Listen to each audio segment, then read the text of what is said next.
Hola, ¿cómo están, muchachos? Mi nombre es el profesor Rubén Bazán, del curso de Economía. Hoy vamos a trabajar el tema de la empresa. Pero nosotros nos preguntaremos qué es una empresa, cómo se constituye, cómo es que se formaliza, ¿no? ¿Por qué es importante la empresa dentro de lo que es la economía de un país, ¿no? Nos estaremos preguntando todo eso.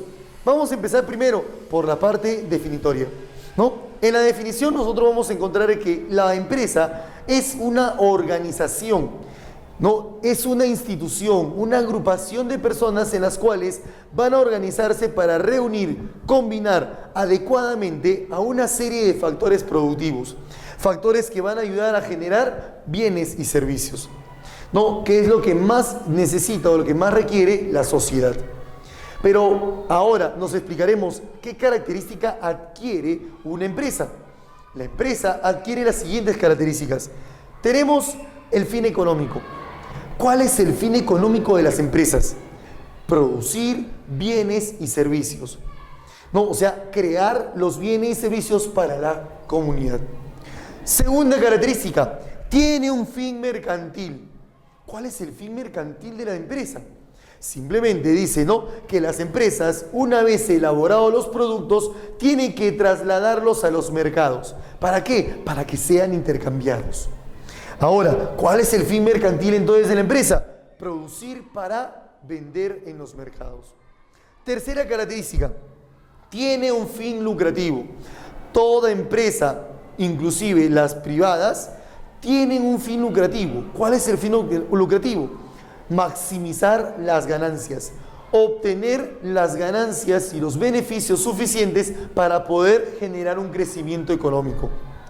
Y la última es, tiene una responsabilidad. La responsabilidad de la empresa para con la sociedad implica una serie de actividades. Punto número 1, elaborar productos que sean de calidad. Punto número 2, generar empleo.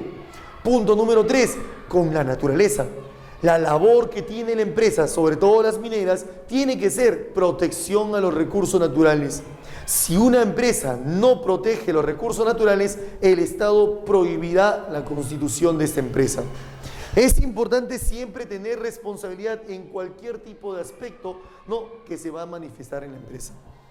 Ahora, si nos ponemos a pensar cómo es que se manifiesta todo este tipo de sistema económico, lo vemos aquí en este dibujito. En este dibujo observamos de que estamos reuniendo una serie de factores productivos clásicos, ¿no?, los factores directos y dinámicos de la producción. Por ejemplo, el trabajo, ¿no? Se reúne el factor trabajo, se reúne el factor capital y se reúne el factor naturaleza para poder ser ubicados dentro de la fábrica o dentro de la empresa. ¿Para qué? Para elaborar los bienes y servicios adquiridos. Bienes como, por ejemplo, una camisa, alimentos, etc. Y los servicios, el transporte, el servicio educativo y todo lo demás. Ahora vamos a conocer cómo es que se clasifica una empresa.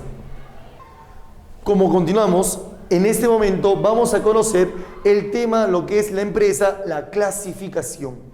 En la clasificación nosotros tenemos 3 rubros importantes, 3 caracteres importantes que nos van a hacer conocer a una empresa. Primero, conocer cuál es la propiedad de esa empresa, de qué proviene, no de qué propiedad genera.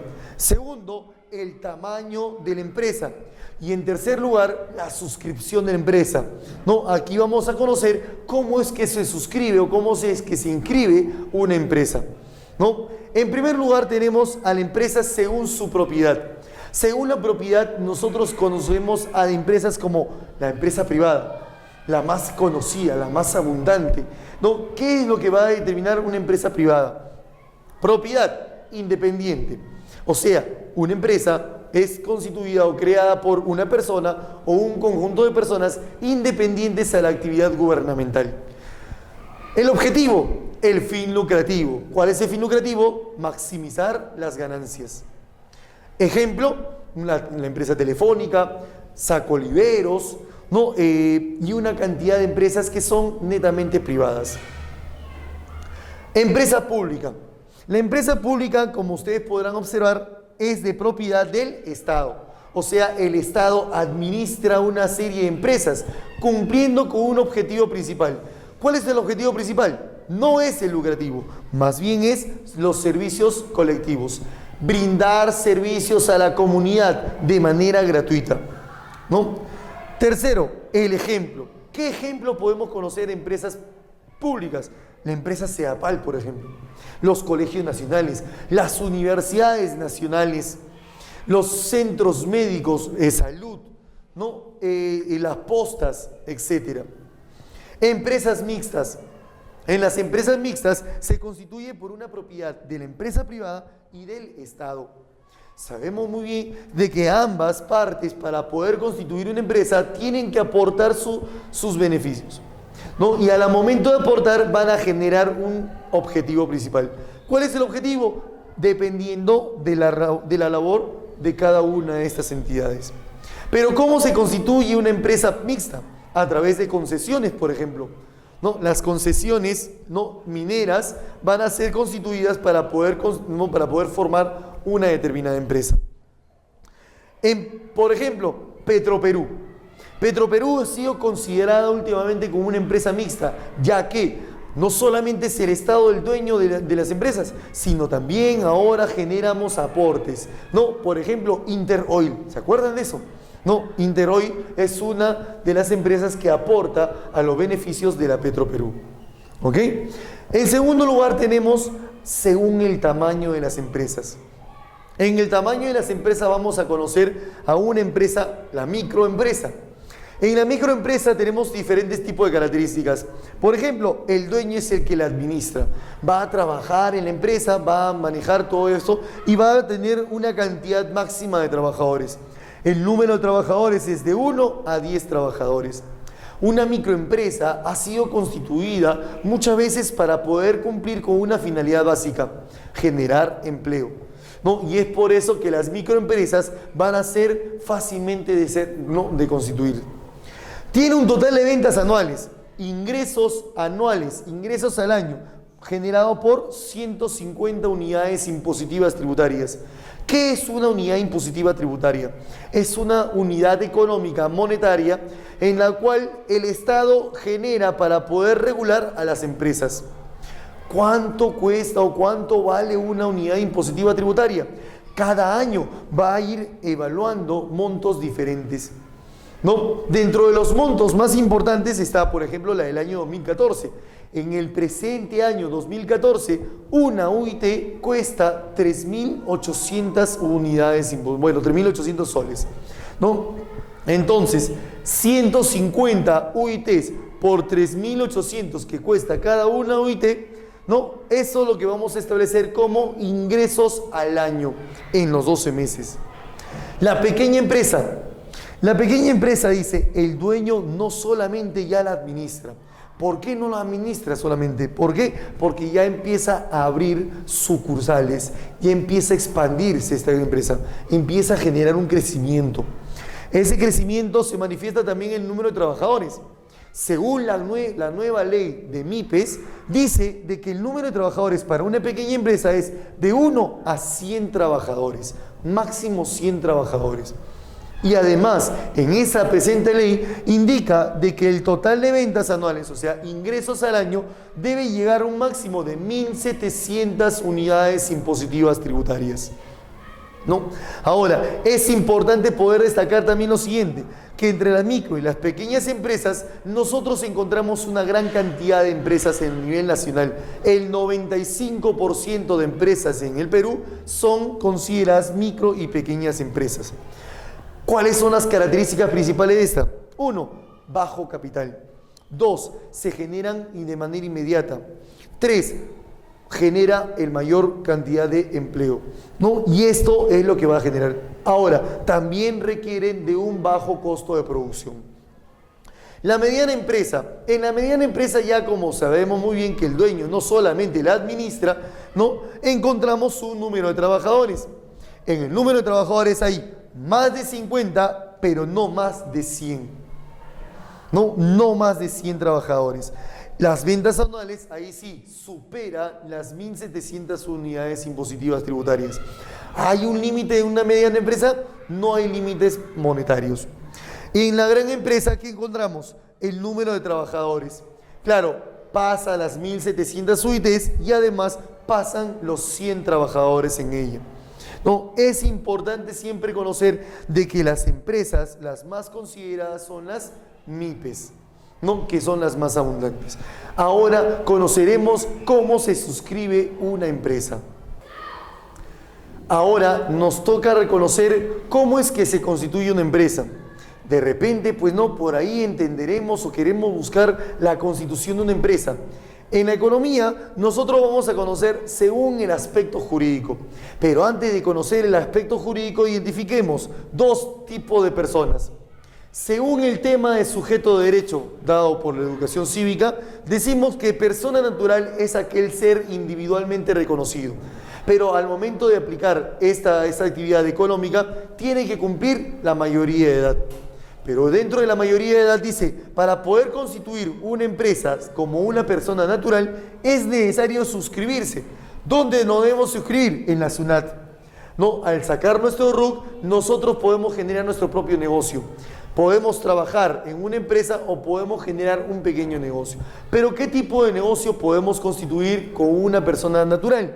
No, nosotros podemos constituir una empresa unipersonal.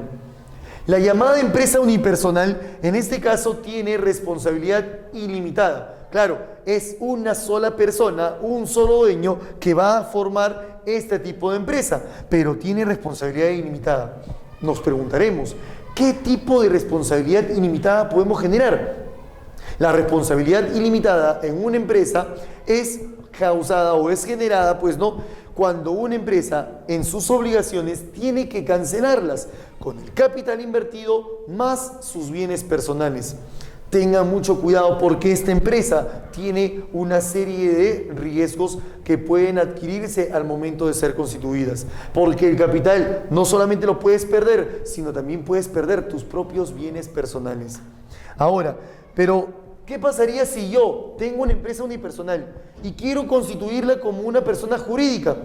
La podemos constituir, sí, siempre y cuando al momento de formalizarla, la transformamos en una empresa individual de responsabilidad limitada. Para eso, para llegar a formarla como una empresa individual de responsabilidad limitada, nosotros podemos alcanzar la personería jurídica. Según sujeto de derecho, el curso de educación cívica nos dice, persona jurídica es un conjunto de instituciones o personas, ¿no? O una entidad abstracta en la cual se reconoce mediante un objetivo, ¿no? Final. ¿Cuál es el objetivo? No brindar bienes o servicios requeridos. Pero para poder constituirse como una persona jurídica es importante inscribirlos en la SUNARP. ¿Qué significa SUNARP? Superintendencia Nacional de Administración de Registros Públicos. No, al momento de registrarlo en los registros públicos, todos los bienes de capital que suscribiremos en la empresa, nosotros tenemos para elegir qué tipo de empresa deseamos formar. ¿No? Para esto tenemos dos opciones. Una, empresa individual y otra, sociedades mercantiles. En la empresa individual nosotros vamos a formar un solo dueño. En este dueño, dice, este único dueño tiene responsabilidad limitada. Como ustedes podrán darse cuenta, en la responsabilidad limitada nosotros vamos a decir de que el dueño tiene responsabilidad solamente hasta con el capital invertido en la empresa. ¿No? Ahora, entonces, recordemos, una empresa individual o una empresa unipersonal es aquella que tiene responsabilidad ilimitada, mientras que la empresa individual tiene responsabilidad limitada. Diferencias, claro, pero la constitución de esta empresa requiere de una inscripción, una serie de documentaciones que hay que presentar a la SUNARP, ¿no? Pero también es importante reconocer que no podemos formar solamente una empresa unipersonal o individual, sino también nos podemos agrupar. Al agruparse dos o más personas que constituyen una empresa, entre estos dos van a formar, o dos o más, una sociedad mercantil. Dos o más dueños constituyen o constituidos entre sí se denominarán socios. No, para esto las sociedades mercantiles tienen una subdivisión. La sociedad colectiva, aquella sociedad constituida por dos o más socios que van a aportar capital y trabajo en la empresa. No, esta sociedad colectiva lo van a elaborar de manera responsable. ¿Y qué responsabilidad tienen? Ilimitada. La sociedad en comandita. Esta sociedad en comandita se va a formar dentro de lo que es la sociedad. ¿Pero qué tipo de sociedad genera? Dos socios diferentes. Uno es colectivo y el otro es comanditario. El socio colectivo es aquel que aporta capital y trabajo en la empresa. Y además su responsabilidad es ilimitada, ¿no? Y en la sociedad en comandita, el socio comanditario es aquel personaje que solamente pone su capital. Y como solamente pone su capital, él tiene responsabilidad limitada.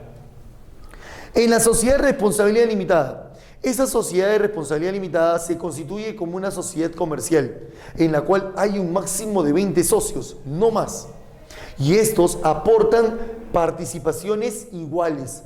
Todas las participaciones son iguales. Si un socio desea aportar 2.500 soles, por ejemplo, todos los demás tienen que aportar el mismo capital. Esto es en la sociedad de responsabilidad limitada. No, por último tenemos a la sociedad anónima. Ojo, la única sociedad en la cual se constituye mediante el aporte de acciones. ¿Qué es una acción? Un título o valor que cumple o que compete una parte del capital de la empresa.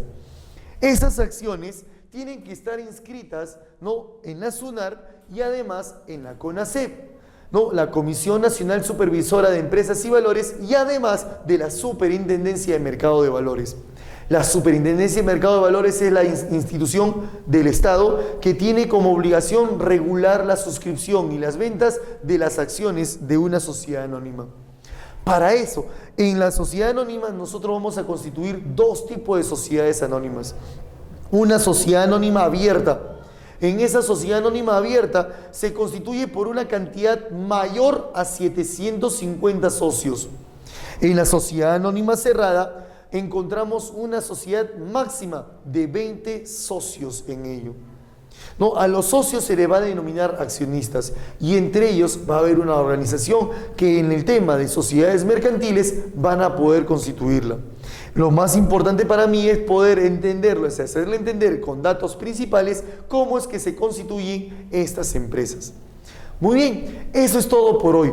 Espero que les haya gustado esta clase. Ya nos volveremos a encontrar muy pronto. Adiós.